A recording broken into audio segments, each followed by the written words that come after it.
What is up, everybody? Welcome to some Gummytainment. I'm your host, Gummy Den.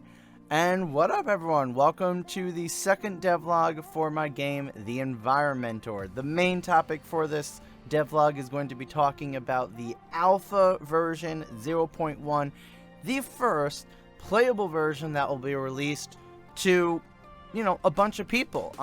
It's really crazy to think, like, now it feels like this happened so quick, but we're here. So that's the main topic. I'm going to be talking about the things you haven't seen, some of the new things in that version, and just a bunch of stuff. First, I just want to really quickly address this. I know this is a different setup than last time. You can see the microphone in the camera, and it's over there. This is a setup that I have to have from now on. I got a full-time work-from-home job, and the computer, it's a separate computer and everything, and that's over there. And before, I had this, like, microphone stand that had, like, the tripod part, and it was all solid metal, and so it was the entire side over here taken up. I could not go to that desk. I have to be able to turn my chair and go to that desk. So I had to get one that clips to the side of the desk and has this little thing that I can adjust over here. I can also push it up. I'm not going to do it now, but I can push it up away from the screen because it does block a teeny bit of my left screen on the side. But yeah, during streams and videos, this is a perfectly fine setup. From what I've been told, everyone said it still sounds pretty much the same. It is kind of the same distance, it's just the other microphone was down lower, off camera, and yeah, I don't really mind it. It's not that bad. Hopefully all of you don't mind it, because again, there wasn't really many options that were good for my current situation, so this is the best I can do. And the benefit is I can do close microphone voice, and you guys can actually see me on camera. If you don't know what close microphone voice is, you're in for a treat. Hello. This is close microphone voice. Usually I have my headphones on so I can actually hear it, but I don't. It's called close microphone voice because I get close to the microphone.'re welcome. Okay, so enough of that. Let's get into all the stuff in the game. First thing is a real quick note. I originally planned on showing you a little bit of footage from game dev of me working on one of the new enemies.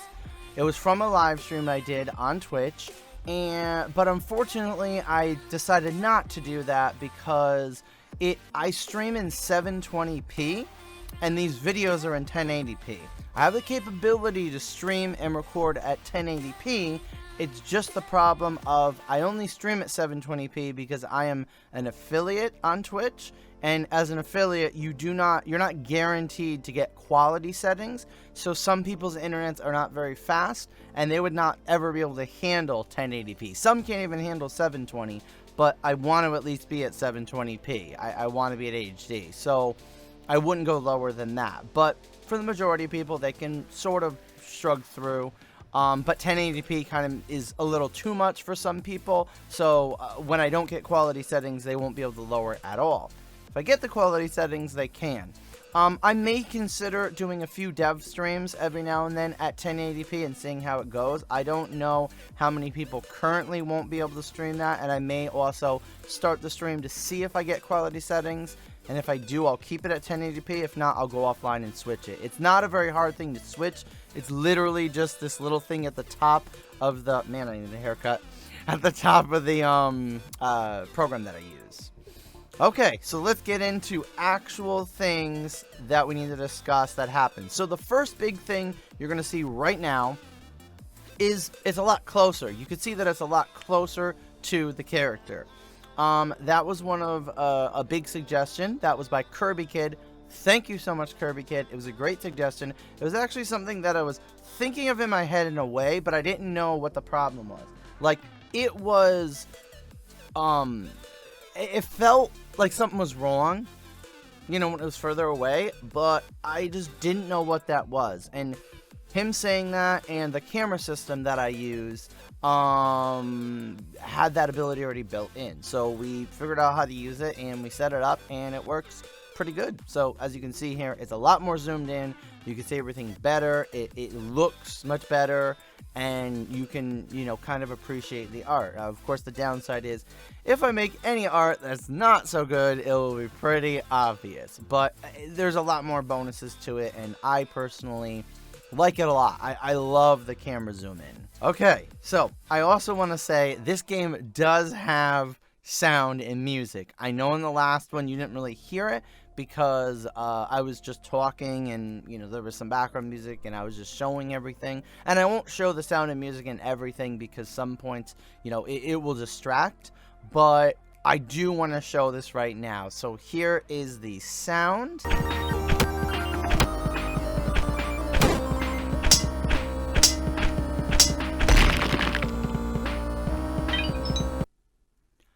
And here is a little clip of the music with some gameplay.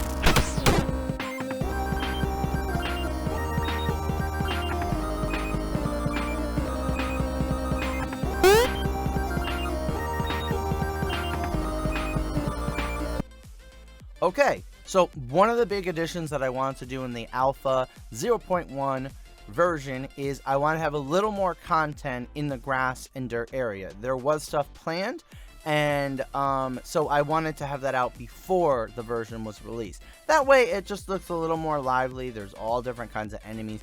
You get a feel for what the game's like. There's still a lot more balancing and all different kinds of things to do, but let's show some of the new enemies. The first enemy is the Hopper Popper. It is like a grasshopper. By the way, fun fact, all the enemy names do rhyme and will rhyme in, all the enemies. So it's like a grasshopper, and it randomly will kind of hop around, as you probably see. And this was the first enemy that I made. This was the one I was actually going to show you I was coding. It was pretty difficult. There was a lot of things that went into it. A lot of things that were, having bugs and problems. But we got it done in the end. And basically what happens is if you get too close to it, it gets alarmed and it pops basically from that little red thing that you can kind of see on its back. That pops and shoots out little other red things, either left, right, up, down, or in the diagonal directions. And it is randomly selected, so it is not a pattern. You do not know which way it's going to shoot. The reason I did that is because if I just did left, right, up, down, which was the first way I coded it, you would be able to go in the diagonal spot and hit it and be basically safe from getting hit. I don't want the player to be safe. I want them to have to kind of move around a little bit and maybe even get hit once or twice. You will also take damage if you walk directly into it. And yeah, that's the basic idea of this enemy. It's very, very different from some of the other ones. I mean, we only really had the standard enemy, which is pretty simple and basic. It has more health, and there's, it's just a completely different type because it's like hopping around in all different directions. And yeah. That's the Hopper Popper. Next up, we have the Stinger Flinger, and this enemy is like a bee. I mean, it is a bee. It's literally a bee. So, yeah.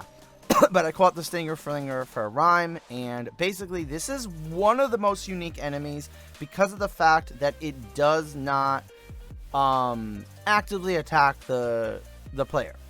So basically, if you do run into it, it will hurt you. That was the decision both made on a bug I was fixing, and it ended up happening, and then I left it.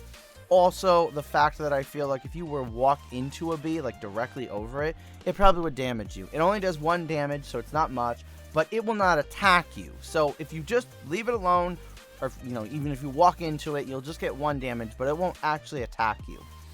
When you hit it, it goes into angry mode, which I tried to make pretty clear, and then it turns around and shoots its stinger. Now, this is obviously an enemy in a video game, so it's not going to die when it shoots its stinger. It's going to regrow a new stinger and then shoot it again. So yeah, so if you run away from it, it'll chase you, and then it will keep shooting the stinger. And the even cooler thing is, I set up a system, which was a very, very difficult thing to do, where if it is close enough to other stinger flingers, it will actually make them go into the angry state, and they will be attacking you. So you could have a bunch of them attacking you and chasing you, which makes it a nightmare. Okay, so the next one is the special environmental item in the grass environment. This is called a hive.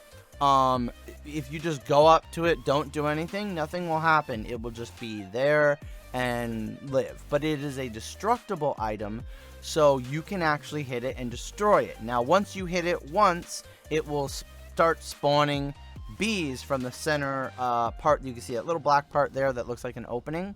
The bees will start spawning from there.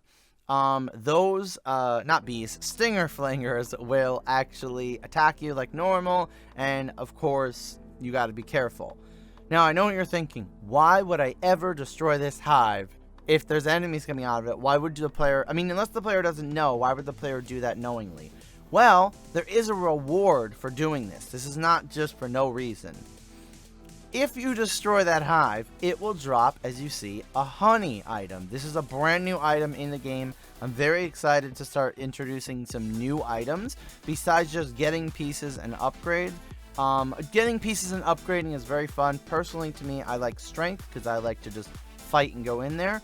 So I like to upgrade my strength first, but it is all player's choice. You could do armor, strength, or the amount of dizziness that the amount of time that you're dizzy when you do the spin attack.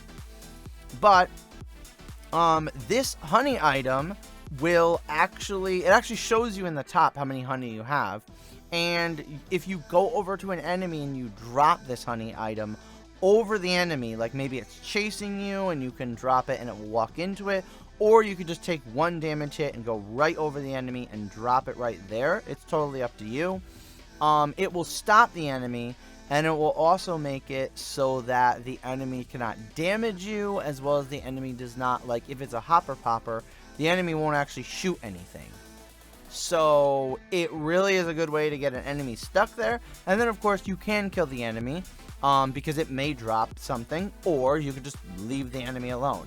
The only way to get the honey items, and they will carry over to other levels, even if it's not grass, is to destroy the hive. There is no other way to get this special item. That's why this is a special environment item. There will be special things in every environment, not necessarily always items, but there will be unique things to each environment that makes it just completely different. That's a big thing for the game. Okay, just another really quick note before we move on to the dirt stuff. If you look around, there are random sticks everywhere, and that is just a new decoration item that I added just to give it a little more kind of liveliness and feel more like, feel more like it's not all spacious. So yeah, you'll see them all around. There's a few different variations, and we'll get to the other variation in the dirt in just a second. Okay, so just really quick, since this is probably the more boring thing, the bones is the other decoration that I added. This is for the dirt area. There are actual, bones like a dog bone, and then there are skulls, and those are two different variations for those, just facing different directions, and those could be placed anywheres as well. So that just adds a little bit more to the dirt. I definitely love having the decorations included in the game, and when we get to the next version, I will talk about some of the changes I'm going to be making to the decorations slightly.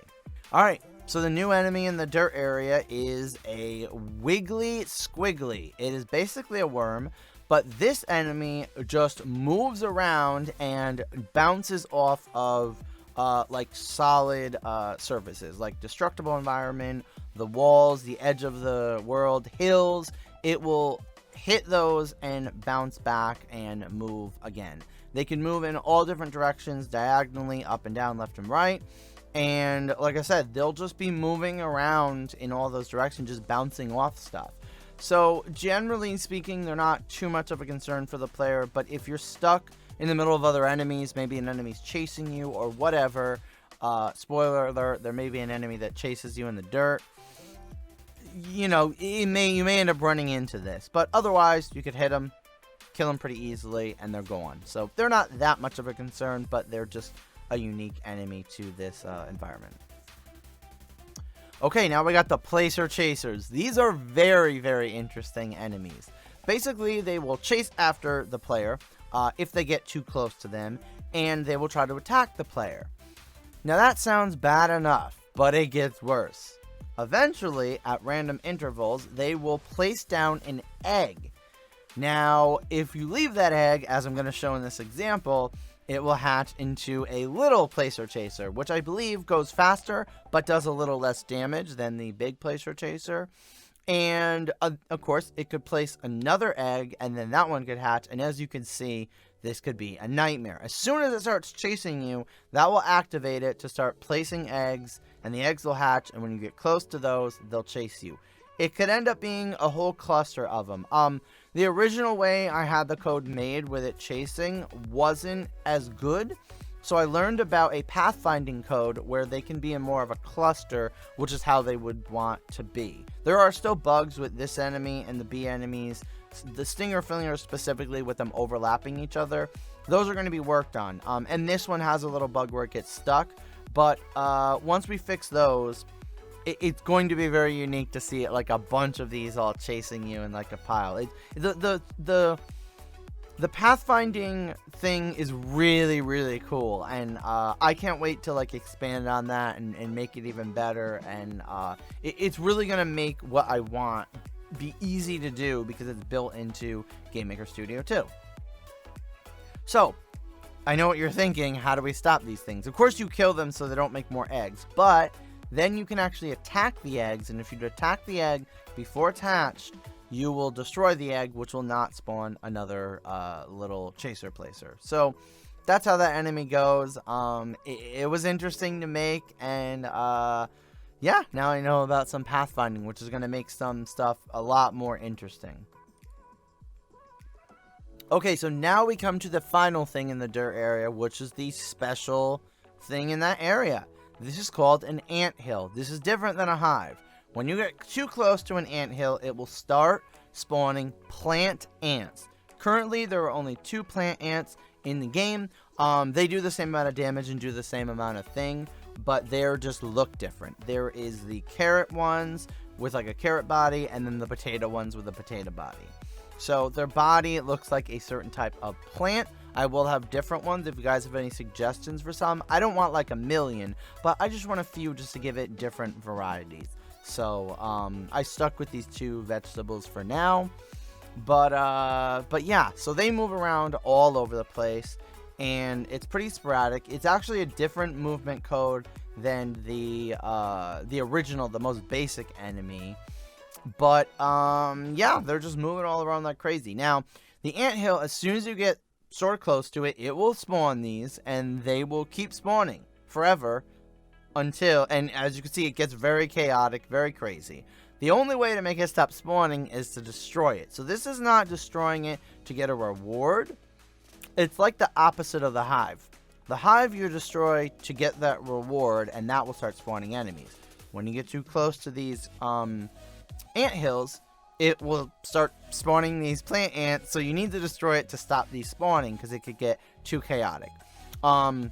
You know, it does damage like a destructible environment. These do take more hits, and yeah, they're definitely chaotic. But it was weird because everything's randomly generated, so the thing that you're seeing right now with the 3 anthills near each other this is like the first time I've seen it in all the testing. I've seen some sort of close, but this sort of situation is like they were really close to each other, so it could be an actual nightmare. So that's the fun thing about the game. You can get situations that I may have never even seen or whatever because they're just randomly created. So yeah, there you go. That is all the special things and everything that I added. Okay, so that was a lot. We just have a few more things to cover and then we're done. Sorry that this devlog may be a little longer. I hope that's okay with you. But there's only so much I can do. There's just a lot to cover and talk about in this particular devlog. So, I just want to mention there was plenty of bug fixes. Bug fixes, bug fixes, bug fixes, bug fixes, bug fixes. Bug fixes. A lot. There was just a lot. So, that is, yeah, I can't even go into all those. Also, I have a warning screen just to let you know that it's an alpha build and stuff. Most indie devs do this, some don't. I don't know, I was debating if I wanted to or not, but I think in the end it's better to do it. And it also just lets people know that it's in that phase. So anyways, then we go on to the main menu, and as you can see here, just a very, very basic main menu. The most important thing for this is just to have it implemented, and in the upper left is the version number in case someone wants to know, and in case they're reporting a bug fix, I'll know what version they're on to know if that bug was already fixed or whatever. So that's just important.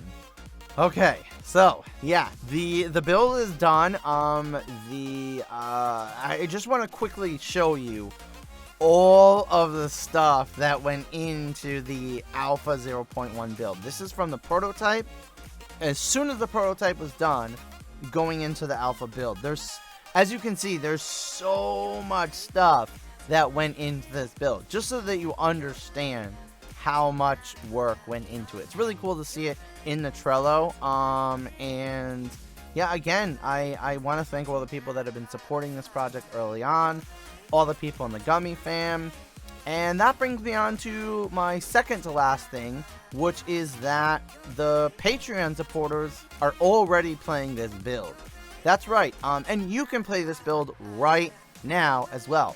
All you got to do is go to the Patreon. There's a link in the description, of course.